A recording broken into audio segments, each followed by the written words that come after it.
განსაკუთრებულ დავალებათა დეპარტამენტის ყოფილ მაღალჩინოსანს ირაკლი შაიშმელაშვილს მცირეწლოვანი შვილების მიმართ ანგარიშწორებით ემუქრებოდნენ. შინაგან საქმეთა სამინისტროს ყოფილმა მაღალჩინოსანმა პოლკოვნიკმა შაიშმელაშვილმა ოჯახთან ერთად ქვეყანა უკვე დატოვა, ინფორმაცია კი მან სოციალურ ქსელში გაავრცელა და საქართველოს პრეზიდენტს და ამერიკის საელჩოს მადლობა გადაუხადა. განსაკუთრებულ დავალებათა დეპარტამენტი შაიშმელაშვილმა 4 დეკემბერს სოციალურ ქსელში გასაჯაროებული პატაკით დატოვა. ნინო ბალანჩივაძე ესაუბრა იმ ერთ-ერთ პირს, რომელიც შაიშმელაშვილს ქვეყნის დატოვებაში დაეხმარა. ნინო, ვინ და რითი ემუქრებოდა შინაგან საქმეთა სამინისტროს მაღალჩინოსანს?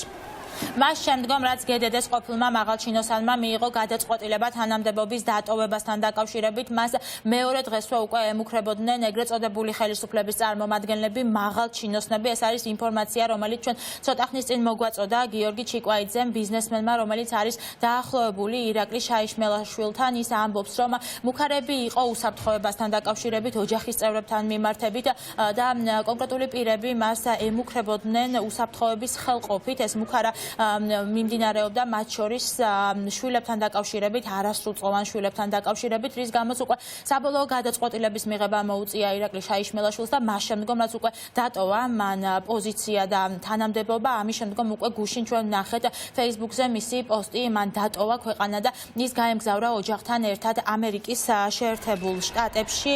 ჩვენ ასევე დავუსვით კითხვებით ცხადია გიორგი ჩიკვაიძეს, რა ინფორმაცია აქვს მას ირაკლი შაიშმელაშვილისგან, თავის დროზე რატომ დატოვა თანამდებობა განსაკუთრებულ დავალებათა დეპარტამენტში, რას უკავშირდებოდა ეს ყველაფერი.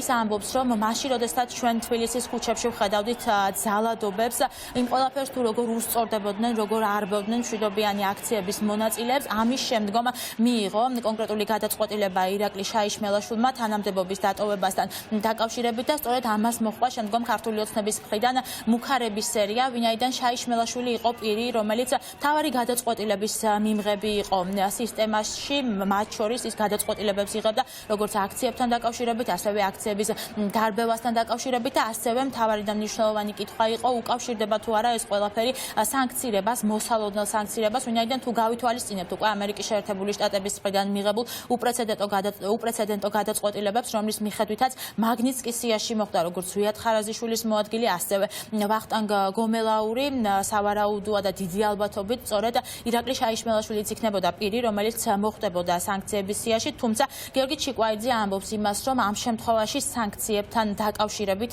და სანქციების გამო არ მიუღია ეს გადაწყვეტილება შაიშმელაშვილს და გადაწყვეტილება იქნა მიღებული სწორედ ოჯახის უსაფრთხოებიდან გამომდინარე. ის ასევე ამბობს და მას აქვს ინფორმაცია, ვინაიდან წლების განმავლობაში იყო დაახლოებული პირი ქართული ოცნების მაღალჩინოსნებთან, რომ ძალიან კრიზისში არის ახლა ძალოვანი სისტემა და ახლო მომავალში უკვე გავიგებთ ახალ ინფორმაციებს და მათ შორის გავიგებთ ინფორმაციებს იმასთან დაკავშირებით, რომ კონკრეტული პირები ძალოვან უწყებებს დატოვებენ.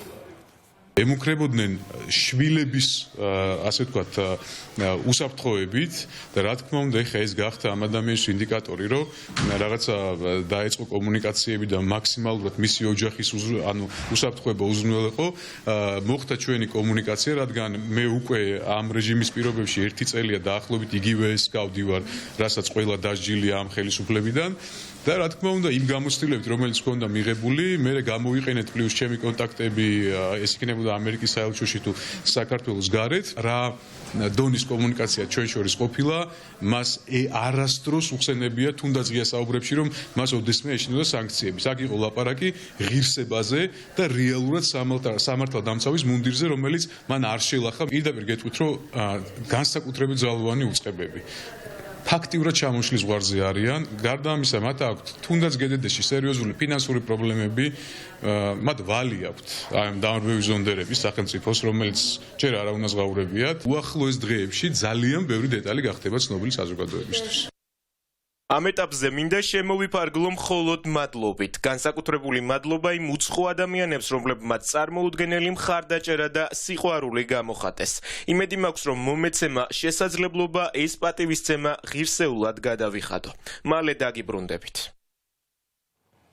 ირაკლი შაიშმელაშვილმა ქვეყანა უკვე ოჯახთან ერთად დატოვა. ის იყო განსაკუთრებულ დავალებათა დეპარტამენტის ოპერატიული დაგეგმის სამმართველოს უფროსი. წლების განმავლობაში ხელმძღვანელობდა ამ სამმართველოს და უკვე დაახლოებით 2 კვირის წინ მიიღო, უბრალოდ 3 კვირის წინ მიიღო გადაწყვეტილება თანამდებობის დატოვებასთან დაკავშირებით და გუშინ გაემგზავრა ამერიკის შეერთებულ შტატებში და ჩვენ უკვე მოვისმინეთ ინფორმაცია იმასთან დაკავშირებით, რომ მას ემუქრებოდნენ გადაწყვეტილების მიმღების შემდგომ კონკრეტული პირები, ეგრეთ წოდებული ხელისუფლების წარმომადგენლები და ეს ბუნებრივია, ახლა განსაკუთრებით ეშინია ქართულ ოცნებას, ვინაიდან ირაკლი შაიშმელაშვილი არის პირი, რომელიც იყო გადაწყვეტილების ერთ-ერთი მთავარი მიმღები განსაკუთრებულ დავალებათა დეპარტამენტში და ის ფლობს მათ შორის ძალიან ბევრ საჭირო ინფორმაციას.